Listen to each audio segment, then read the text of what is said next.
What if the greatest betrayal of the 20th century wasn't carried out with bullets or bombs, but with kisses and wedding vows? Imagine millions of young men dying on battlefields, clutching to the belief that somewhere back home, a loyal woman was waiting faithfully for them. But behind that image, something else was happening, something that quietly rewrote the genetic destiny of entire nations. This isn't a conspiracy theory. This is the hidden reality of the war bride phenomenon. In the aftermath of World War II, tens of thousands of women abandoned the old world of loyalty and tradition, choosing instead to follow foreign soldiers into a future that looked safer, brighter, and more promising. The truth is as shocking as it is undeniable. It was female hypergamy unleashed on a scale the world had never witnessed. Now let's rewind to 1944. Europe was a wasteland. Cities had been flattened, fathers and brothers buried in mass graves, and the fragile layer of civilization stretched thinner than ever before. In this chaos, a new opportunity appeared, one invisible to those still clinging to ideals of unconditional love. Hypergamy, this evolutionary drive for women to seek out the highest status partner available, was suddenly operating on a battlefield of its own. Local men, dead, wounded, imprisoned. And those who survived were often broken, stripped of resources, stripped of the status that once made them desirable. In their place stepped the foreign soldier. He didn't just arrive with weapons. He came with clean uniforms, daily rations, cigarettes, chocolate, and above all, the aura of victory. To the women who had been living through hunger, bombings, and loss, these Merry men weren't just allies. Christmas. They were lifeboats walking in uniform. But the real shock wasn't in the appearance of these soldiers. It was in the numbers. By the end of the war, historians estimate more than 100,000 women from Britain, continental Europe, and even Asia had married foreign soldiers and followed them across the seas. For the men who returned home expecting loyalty, this was betrayal on a scale they could hardly comprehend. That sweetheart they had dreamed about in foxholes, the woman whose letters had kept them alive during battle, gone. Her affections had shifted to a stranger, a man who happened to be in the right place at the right time. But from the women's perspective, this wasn't betrayal. It was survival. It was social advancement. It was a once-in-a-lifetime escape from a crumbling world. And here's where the Hollywood romance falls apart. The War Bride wasn't just about love triumphing over tragedy. No, it was a ruthless biological marketplace, hidden under the polite veil of weddings and immigration papers. Every decision carried a calculation. Who can protect me? Who can offer a better life? Who stands taller than the rest when the rest are starving? Hypergamy, stripped of all its cultural camouflage, was operating with surgical precision. The myth of unconditional devotion was shattered, replaced with something colder, but far more honest. The instinct to secure the best possible future, no matter what story society preferred to tell. The popular image of the war bride is a woman boarding a ship, holding her soldier husband's hand, tears in her eyes as she leaves her homeland forever. But underneath that polished romance lies a reality far less sentimental. What really happened was the creation of a marketplace unlike anything seen before, where survival and opportunity outweighed loyalty and small-town promises. Picture London in 1944. The city was scarred by bombings, people queued endlessly for rations, and families mourned the dead. And then, American GIs arrived. Confident, well-fed, uniforms crisp. They carried treasures that local men couldn't dream of. Nylon stockings, chewing gum, canned meat. To a woman scraping the last food from a tin, who had slept in shelters while her house burned above her, the GI wasn't just another man. He was a ticket out. Proof that somewhere beyond the ruins, a different world still existed. And this wasn't just Britain. Across Italy, France, Belgium, even Germany, foreign soldiers disrupted the entire romantic economy. Shopkeepers, factory workers, and farmers, once respectable options, were now powerless. Their authority, their pride, had vanished in the shadow of foreign uniforms and paychecks. Women who had grown up expecting to marry someone from their own village recalculated their futures. Why cling to a sinking ship when lifeboats walked past daily in khaki and olive drab? Hypergamy showed its ruthless efficiency. For thousands of women, the decision was brutally clear. Stay with the man whose future was nothing but rubble, or attach themselves to the man who offered chocolate. Hypergamy showed its ruthless efficiency. For thousands of women, the decision was brutally clear. Stay with the man whose future was nothing but rubble, or attach themselves to the man who offered chocolate, cigarettes, and the promise of a ticket to America, Canada, or Australia. Yes, love stories were written. Yes, weddings took place. But beneath it all lay Darwinian math. The war bride phenomenon wasn't about passion. It was about opportunity cost. Of course, this left men devastated. Soldiers came home expecting embraces, only to discover the women they thought had waited faithfully were gone. Some with neighbors, some with foreign soldiers, some with strangers altogether. The heartfelt letters filled with promises. In many cases, they were placeholders, security measures, while real choices were being made in blackout rooms and dance halls. The idea of eternal loyalty collapsed when confronted with the cold reality that scarcity had tilted the balance of desire. And here's the part no one admits. Governments knew. Military records and declassified files reveal not only how they managed the logistics of transporting war brides, but also how much panic it caused. Officials worried about national reputations, about the optics of foreign soldiers stealing the women of allies, or even enemies. Yet deep down, they recognized the inevitability. Once status gaps are visible, human instincts follow them with ruthless logic. No sermon, no propaganda, no appeal to loyalty could overpower the primal instinct to secure the best mate possible under dire conditions. To truly understand the impact, think about what this meant for the men. These weren't just soldiers. They were men raised to believe in honor, sacrifice, and the promise that loyalty would be waiting at home. They carried photos, letters, tokens of love through mud, blood, and death itself. And when the war ended, many discovered those promises had already been erased. This was more than heartbreak. It was a cultural earthquake. Entire communities were reshaped. Towns where everyone once married within their parish suddenly saw women vanish. Some boarding ships to New York, Toronto, or Sydney. Others remarrying local men with higher rank or better prospects. The message to returning men was painfully clear. Their sacrifice hadn't guaranteed loyalty. Their blood didn't shield them from disposability. The myth of eternal female devotion, reinforced in posters and films, crumbled under the weight of hypergamy's arithmetic. But from the women's perspective, it wasn't cruelty, it was adaptation. Why sink with a sinking ship if another path offered survival? Take a young woman in war-torn France. Her fiancé was drafted and sent to the Eastern Front, likely never to return. Then Allied troops marched into town, healthy, laughing, radiating strength despite the ruins around them. To bond with one of them wasn't just romance.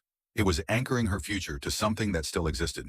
Her instincts whispered, survival means aligning with strength. And in that crucible of war, old loyalties dissolve beneath the weight of reality. That's the cruelty of hypergamy. It doesn't ask whether a man is good, noble, or even kind. It simply measures, almost unconsciously, who has status, who has resources, who offers the highest chance of survival for her and her children. In times of peace, this instinct can be softened by culture, rituals, and tradition. But in war, when entire nations collapse, hypergamy reveals itself in its rawest form. The war bride wasn't just a dreamer swept away by romance. She was a strategist operating in a ruined world. The shockwaves of this reality didn't stop with individual love stories. They rippled through entire generations. For the men who were left behind, bitterness festered. For the women who departed, life was far from the fairy tale painted by propaganda. Many struggled in foreign lands, sometimes welcomed, other times resented, and often caught between two worlds. And for the children born of these unions, their very existence became living proof of how war had quietly rewritten the rules of intimacy. The war bride phenomenon wasn't just about who married whom. It was about how fragile the foundations of loyalty truly were when survival instincts kicked in. And governments, of course, faced an uncomfortable problem. They couldn't openly admit what was happening without damaging morale and national pride. But the scale of these migrations made it impossible to ignore. So they did what governments have always done when biology collides with ideology. They reframed it, they sanitized it, and they wrapped it in propaganda. Instead of acknowledging hypergamy in action, officials cloaked the phenomenon in the language of romance and sacrifice. Newspapers told heartwarming stories of love across borders. Films painted pictures of destiny fulfilled amidst the ruins of war. Marriage ceremonies were staged for cameras to turn a crisis of perception into an inspiring tale of international unity. Behind the curtain, however, officials were panicking. Take Britain, for example. Tens of thousands of British women left with American GIs, sparking whispers of humiliation. To many British men, it felt like a slap in the face. While they fought and died, foreigners swooped in with their rations and swagger, luring away their women. To protect national pride, newspapers softened their coverage. Reports were edited, ceremonies were carefully staged. The narrative shifted from betrayal to romance. In the United States, Canada, and Australia, there were other concerns. Thousands of foreign women were suddenly arriving as new brides. Some communities were fascinated by them, curious about their accents and traditions. But many people whispered suspicions. Were these women genuine in their devotion, or were they opportunists? Had they married soldiers out of love, or simply for a ticket out of the ruins? Governments worried. To calm public nerves, military departments even published handbooks to help soldiers integrate their new wives into domestic life. But beneath the surface, officials knew some of these unions were fragile. Records show that in a portion of cases, women divorced their soldier husbands not long after securing citizenship, moving on once again in search of stability or higher status. These weren't the majority of cases, but they were enough to expose hypergamy's raw logic at work. Even after crossing oceans, the instinct to seek security and opportunity didn't vanish. It simply recalibrated to the new environment. Hollywood also played its role. Post-war films spun these marriages into fairy tales, portraying them as proof that love could blossom even in the darkest times. Behind the screen, though, everyone knew the reality was more complicated. The cultural machine understood a critical truth. Men could not be told that their sacrifices had been repaid with abandonment, so the narrative had to be softened. War brides became symbols of unity, not opportunism. Love across borders was depicted as destiny, not desperation. But propaganda can't erase scars. Entire communities still whispered. Families fractured, friendships dissolved. Men returned home not only without their sweethearts, but stripped of their sense of worth. A soldier who had risked his life overseas might return to find a foreign uniform had outcompeted him at home. And this wasn't just about stolen sweethearts. It was about masculinity itself. If honor, sacrifice, and bloodshed didn't guarantee loyalty, what did? The truth hit hard. Status and survival were the real currencies in this marketplace. The war bride phenomenon was more than a collection of marriages. It was the collapse of a cultural illusion. Governments tried to mask it, artists tried to romanticize it. But for the men who lived through it, the truth could not be unseen. They had discovered, often too late, that loyalty was conditional. Consider again the psychology of a young woman in France. Her fiancé was gone, likely killed on the Eastern Front. Allied soldiers marched into town, laughing, eating, exuding life and vitality. To attach herself to one of them wasn't cruelty. It was a survival instinct. Her choice was pragmatic, not romantic. This is hypergamy at its most honest. It doesn't weigh sentiment. It doesn't care about promises whispered before war. It measures almost unconsciously who has power, who has resources, who can secure the best chance of survival for her and any children she might have. In peacetime, these instincts are moderated by traditions, by slow courtships, by cultural expectations. But in wartime, with nations collapsing and futures uncertain, hypergamy's mask is torn off. What remains is cold, brutal efficiency. The war bride wasn't a naive girl swept off her feet. She was, in many cases, a strategist navigating ruins. And this left marks that stretch far beyond the war itself. For the men who returned to empty doorsteps, their trust wasn't just broken, it was rewritten. They no longer believed in unconditional loyalty. For many, suspicion replaced innocence. Promises made in letters could no longer be trusted when higher status alternatives appeared. This quiet disillusionment shaped an entire generation. You can trace its effects into the cynicism of the post-war era. Beneath the booming economies and suburban growth, a seed of doubt had been planted deep in the male psyche. The idea that loyalty was fragile, that devotion could be redirected by circumstance. And for women, the shift was equally profound. Once women experienced this freedom, the ability to choose outside their class, their village, even their nation, something irreversible happened. They became aware of their own leverage in the mating market. The war didn't just change geopolitics, it changed gender dynamics at the deepest level. Soldiers believed they were fighting for their countries, their families, and for the girl back home. What many never realized was that they were also fighting in a parallel contest, a biological one, where loyalty and sacrifice meant little compared to the arithmetic of survival and status. The war bride's secret wasn't just that women chose differently than men expected. The deeper revelation was that the very narrative of unconditional loyalty was an illusion, fragile, and always dependent on circumstance. And that truth didn't fade after the war. It cast a long shadow. Once you see that love can be redirected by circumstance, you can never again fully believe in guarantees. Once you understand that devotion is conditional, shaped by survival instincts, you realize loyalty is not absolute. It's context-dependent. Hypergamy, in its quiet way, had proven stronger than propaganda, stronger than tradition, and stronger than sacrifice. So when the war ended in 1945, millions of men carried home not just physical wounds, but a new and unsettling suspicion that love was not immune to circumstance, that loyalty could be eclipsed by opportunity, that the bond they believed was sacred had always been negotiable, and the effects were visible everywhere. In the United States, Canada, and Australia, the sudden influx of war brides stirred fascination, suspicion, and sometimes resentment. Some marriages thrived, growing into genuine partnerships. Others collapsed quickly, divorce rates rising as fairy tale facades wore thin. Children of these unions became living reminders of war's hidden marketplace. Some towns celebrated them as symbols of renewal. Others whispered behind their backs, calling them products of betrayal. For the men who lost their sweethearts, the lesson was brutal. Loyalty had been rewritten, and trust was no longer what they thought it was. The most enduring legacy of the war bride phenomenon isn't just about who married whom, it's about what it revealed regarding the conditions under which hypergamy thrives.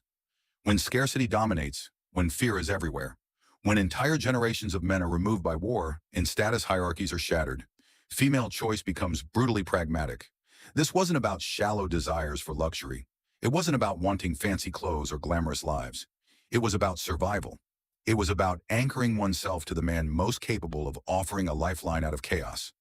And once women experienced this freedom, the ability to choose beyond the boundaries of village, class, or even nation, something irreversible shifted.